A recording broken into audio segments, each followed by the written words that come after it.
All right, good morning, everybody. I know that everybody's eager to get to lunch, so I'm going to try to make this quick, but I think you'll get some good stuff out of this. Has anybody seen these? We have them over at our booth. These are these little fidget pop toys. Kids love these things now. They're all the rage. And the reason, because it's a sensory reaction that they get. It's a little piece of plastic, but you'll be amazed at how quiet kids will be in a car, how they won't fight as long as each kid has one. So if you'd like any of these, we have a bunch at our booth. Please stop by. But I just want you to understand that we're going to be talking about sensory perceptions and things today when it comes to color. So your eye is constantly scanning and bringing in new information, and you're constantly evaluating that information. What do you guys think about that guy? You've already made judgments about him in an instant. Does he look weird? Is he funny? He's got a weird hat on. So you make really quick snap judgments when you see a person's face. Now, generally, it's in 100 milliseconds. That's 1/10 of a second. It's very fast to come up with, but it's a survival technique. It's how we learned who we could trust, out in the wild, in caveman days. So you're constantly doing this, even though it's unconscious to you. Now, 100 milliseconds, 1/10 of a second. What's it like on web pages? The amazing thing is, even though that web page has a ton of content on it, you will make a determination on a web page in 17 to 50 milliseconds. That's up to 6 times faster than you would a person face to face. So it's instantaneous on a screen. It's the way that the eye reacts. So what the eye sees, the ear hears, the mind believes. This is how magicians make you think magic happens. It's not actually magic. It's sleight of hand. They're using your senses against you. So the question is, how can we use that to our advantage? So when we talk about color perception, there's the physical, which is the actual, here's a red ball, okay? Then you have the perception in the eye, and then that comes through into psychological, which is, now in my mind, I know that's a red ball. That's where the cognition of, that's what I've determined. The real thing we want to look at, from existence to detection to the meaning, we really want to focus on detection, because this is where we can use those sleight of hand tricks like magicians to actually help you guys out. I want you to take a minute.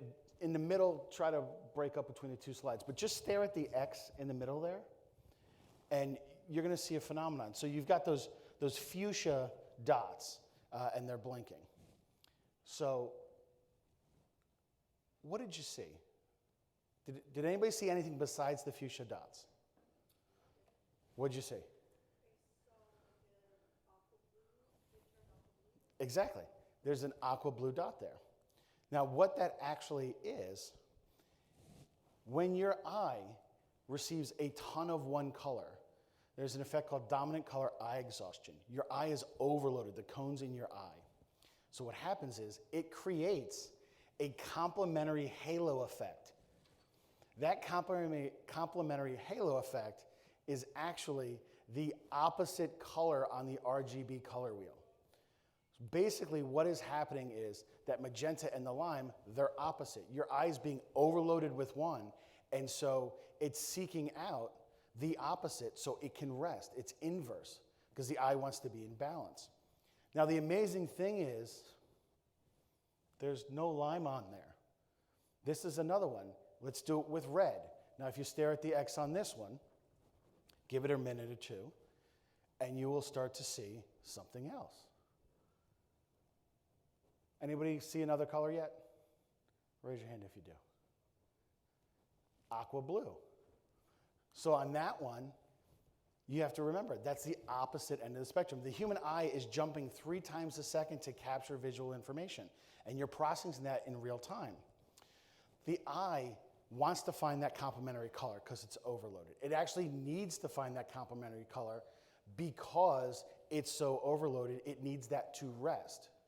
So the question becomes, how can you take that to your advantage? Well, it comes down to your call to actions. So your call to actions on your websites, whether it be a landing page or your main site in itself, is what you want people to do. So by using the opposite color of the color wheel of the dominant color on your site, you can actually make a magnet that the eye will be drawn to. Here's an example of a very basic page. It's like an aqua blue color is the dominant color on that page, and you really don't see, your eye isn't drawn anywhere in particular. You're probably drawn to the picture of the person because we always associate things with faces.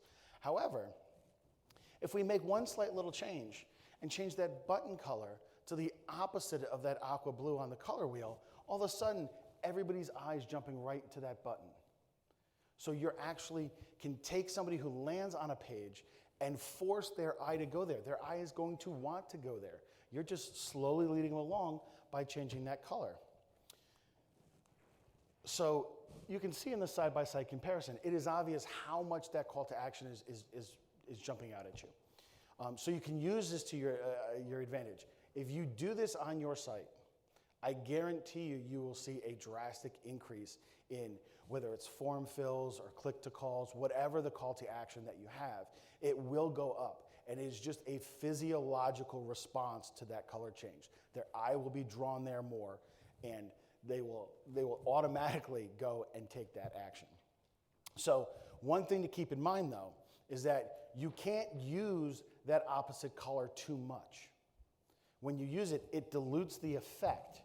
So now there's all those colors along the bottom, and now your eye can jump there. Remember, 3 times a second, your eye is moving, it's capturing new information. So when you have too much of it, your eye has other places to jump, so they're not drawn just to your CTA, to your button. So remember, on the RGB color wheel, you want to have whatever your dominant color is that's on your site, and it can be any color that you have. Most lawyer sites, it's probably going to be blue because you guys all love blue for some reason. If it was blue, your opposite is going to be orange. If anybody's ever seen any signs for JetBlue at the airport, there's a reason why all the JetBlue signs where you have to know what ticket counter to go to are in orange, because the rest of all their signage is blue. And so they know this, and they've made it so that you will get to the right place to get your ticket and get on your flight. So you want to reserve that CTA color. Now, this effect will still work. Say you don't really like the exact color that's across on the color wheel. You can actually reserve the 2 slices on either side of that color and use one of those as your CTA if it fits better with your branding or the theme on the page, or if your designer's a little stubborn, because sometimes we can be that way. So just reserve those and don't use those anywhere else on your site but for your call to actions. You want to keep those and reserve them. One last tip for you guys, because I know everybody's looking to get to lunch. Do not become beholden to your logo colors. The amount of times somebody had a logo made up and they come to me and they say, well, this is what we want to use for our website. And it takes none of this stuff into practice. You're better off either redoing your logo colors or leave that just as the logo on your letterheads. And your stuff that's digital can either be a monochrome logo, or you can use something that's going to help you along these ways. You don't want to waste money, especially if you're putting this on landing pages. You're paying to get somebody there to take that action, to engage with that CTA. You don't want to waste money by not using a complementary color and not using it anywhere else. So hopefully that brought some clarity to you guys on why sometimes colors matter and the tricks that your eye can play when you're using colors, especially on screens with your websites. I will be around. I know we're going to be breaking for lunch any minute. I will be around if you have any questions. If you want one of those fidget poppers, just stop by the booth. We've got a ton of them. I'd like to not take them on a plane back home. And I'm sure your kids will love them. So thank you very much for having me today.